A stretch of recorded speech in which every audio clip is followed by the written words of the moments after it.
Welcome to Yashoda's cooking channel. ನಾನಿವತ್ತು ಗರಿಗರಿಯಾದ ಮತ್ತು ರುಚಿಯಾದ ಬೆಂಡೆಕಾಯಿ ಕುರ್ಕುರೆ ಮಾಡ್ತಾ ಇದ್ದೀನಿ. ಇದು ಹೇಗೆ ಮಾಡೋದು ಅಂತ ನೋಡೋಣ ಬನ್ನಿ. ಇಂಗ್ರೀಡಿಯೆಂಟ್ಸ್ ಏನೇನು ಬೇಕು ಅಂದರೆ, ಬೆಂಡೆಕಾಯಿನ ನೀಟಾಗಿ ಆದಷ್ಟು ತೊಳ್ಕೊಂಡು ಅದನ್ನು ಬಟ್ಟೆಲಿ ನೀಟಾಗಿ ಒರೆಸ್ಕೊಬೇಕು. ಯಾಕೆಂದರೆ ಅದು ಇಲ್ಲಾಂದರೆ ಲೋಳೆ ಥರ ಆಗ್ಬಿಡುತ್ತೆ. ನೀಟಾಗಿ ಒರೆಸ್ಕೊಂಡು ಅದನ್ನ ಕಟ್ ಮಾಡಿ ಅದರೊಳಗಡೆ ಇರೋ ಬೀಜ ಅದನ್ನೆಲ್ಲ ನೀಟಾಗಿ ತೆಗೆದುಬಿಡ್ಬೇಕು. ಈ ಥರ ತೆಳ್ಳಗೆ ಕಟ್ ಮಾಡ್ಕೊಬೇಕು, ಈ ಥರ ತಿನ್ನಾಗಿ. ಅದು ಬೆಂಡೆಕಾಯಿ, ಅರಿಶಿನ, ಕಡಲೆ ಹಿಟ್ಟು, ಅಕ್ಕಿ ಹಿಟ್ಟು, ಆಮ್ಚೂರು ಮಸಾಲ, ಖಾರದ ಪುಡಿ, ಜೀರಿಗೆ ಪುಡಿ, ಉಪ್ಪು, ರುಚಿಗೆ ತಕ್ಕಷ್ಟು, ಕರಿಯೋಕ್ಕೆ ಎಣ್ಣೆ.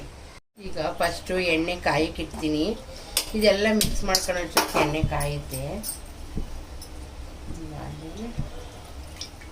ಒಂದು ಬಾಣಲಿಗೆ ಸ್ವಲ್ಪ ಎಣ್ಣೆ ಹಾಕಿ ಕಾಯ್ತಾ ಇರಲಿ ಅದು. ಇನ್ನು ಈಗ ಮಿಕ್ಸಿಂಗ್ ಮಾಡೋದು ಏನೇನು ಹಾಕಬೇಕು ಅಂದರೆ, ಕಡಲೆ ಹಿಟ್ಟು 2 ಸ್ಪೂನು, 2 ಟೇಬಲ್ ಸ್ಪೂನಷ್ಟು ಹಾಕ್ಕೊಬೇಕು. 1 ಟೇಬಲ್ ಸ್ಪೂನಷ್ಟು ಅಕ್ಕಿ ಹಿಟ್ಟು ಹಾಕ್ಕೊಬೇಕು. ಆಮೇಲೆ 1 ಸ್ಪೂನಷ್ಟು ಖಾರ ಜಾಸ್ತಿ ತಿನ್ನೋದು ಜಾಸ್ತಿ ಹಾಕ್ಕೊಬೋದು.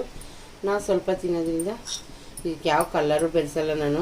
ಮಕ್ಕಳು ಕುರ್ಕುರೆ ಅಂದರೆ ಅಂಗಡಿಗೆ ಹೋಗಿ ತಗೋತಾರೆ. ಬೆಂಡೆಕಾಯಿ ಪಲ್ಯ ಮಾಡ್ಬೋದು, ಬೆಂಡೆಕಾಯಿ ಗೊಜ್ಜು ಮಾಡ್ತೀವಿ. ಹಂಗೆ ಬಿಟ್ಟರೆ ಬೆಂಡೆಕಾಯಿನ ಸುಮ್ಮನೆ ಫ್ರೈ ಮಾಡಿಕೊಡ್ತೀವಿ ಮಕ್ಕಳಿಗೆ. ಈ ಥರ ಮಾಡಿಕೊಟ್ರೆ ಮಕ್ಕಳು ಚೆನ್ನಾಗಿ ತಿಂತಾರೆ. ಬೆಂಡೆಕಾಯಿ ಕುರ್ಕುರೆ ಅಂತ ಇದಕ್ಕೆ ಹೆಸರಿಟ್ಟಿದ್ದೀನಿ. ಚೆನ್ನಾಗಿರ್ತದೆ, ಕುರ್ಕುರೆ ಥರನೇ ಇರುತ್ತೆ ನೋಡೋಕ್ಕೆ.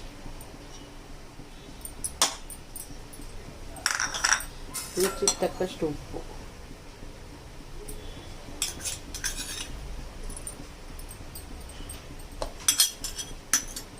ಈಗ ಇದು ಮಿಕ್ಸ್ ಮಾಡಬೇಕು. ಇದನ್ನು ಈ ಥರ ಮಿಕ್ಸ್ ಮಾಡ್ತಾಯಿದ್ದು ಸ್ವಲ್ಪ ಎಣ್ಣೆ ಹಾಕಬೇಕು. ಇದಕ್ಕೆ ಸ್ವಲ್ಪ 1-2 ಸ್ಪೂನಷ್ಟು ಎಣ್ಣೆ ಹಾಕೊಳ್ಳೋಣ. ಏಕೆಂದರೆ ಇದೆಲ್ಲ ಮಸಾಲೆ ಹಿಡ್ಕೋಬೇಕಲ್ಲ, ಅದಕ್ಕೋಸ್ಕರ ಹಾಕೊಳ್ಳೋದು. ಹಾಕ್ಬಿಟ್ಟು ಥರ ಚೆನ್ನಾಗಿ ಮಿಕ್ಸ್ ಮಾಡಬೇಕು, ಅದು ಇಟ್ಕೊಳ್ಳೋ ತನಕ.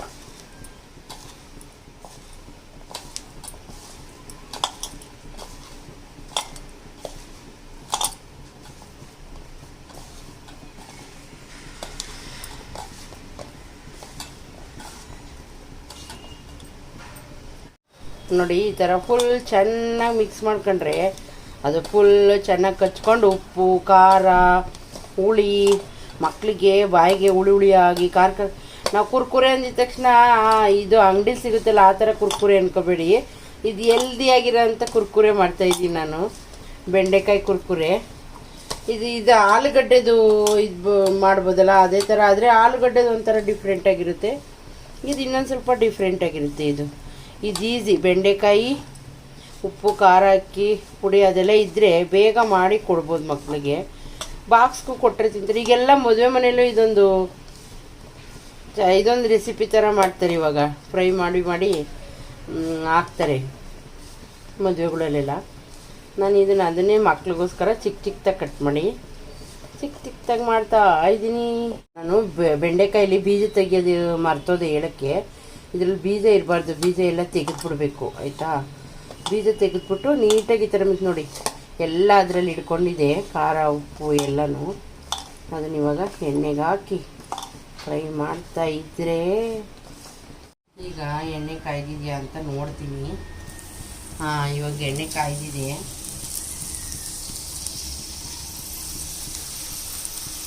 ಹಾಕ್ತಾ ಇದ್ದೀನಿ.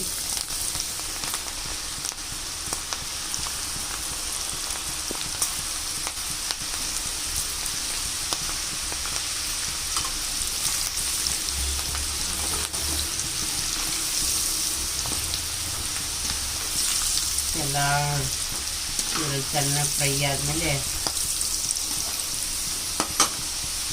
ಹೊರಗಡೆ ಕುರ್ಕುರೆ ಬೇಕು ಅಂತ ಅಂದಾಗ, ಬೇಡ ನಾನೇ ಮಾಡ್ಕೊಡ್ತೀನಿ ಎಲ್ಲಿ ಕುರ್ಕುರೆನ ಅಂತ ಮಾಡಬೇಕು.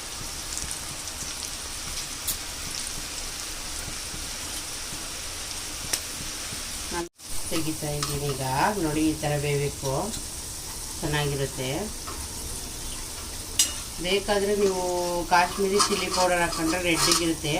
ನಾನು ಮನೇಲೇ ಮಾಡಿ ಚಿಲ್ಲಿ ಪೌಡರ್ ಹಾಕಿದ್ದೆ, ಅದಕ್ಕೆ ಕಲರ್ ಸ್ವಲ್ಪ ಡಿಮ್ ಆಗಿದೆ.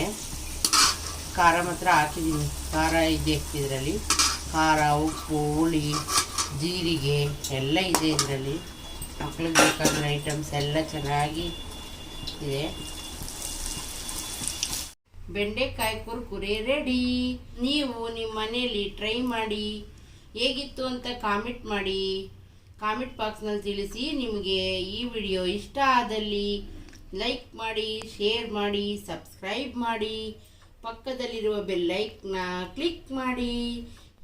ಈ ಥರ ರೆಸಿಪಿಗಳಿಗಾಗಿ ವಿಡಿಯೋ ನೋಡ್ತಾ ಇರಿ. ಎವ್ರಿವನ್.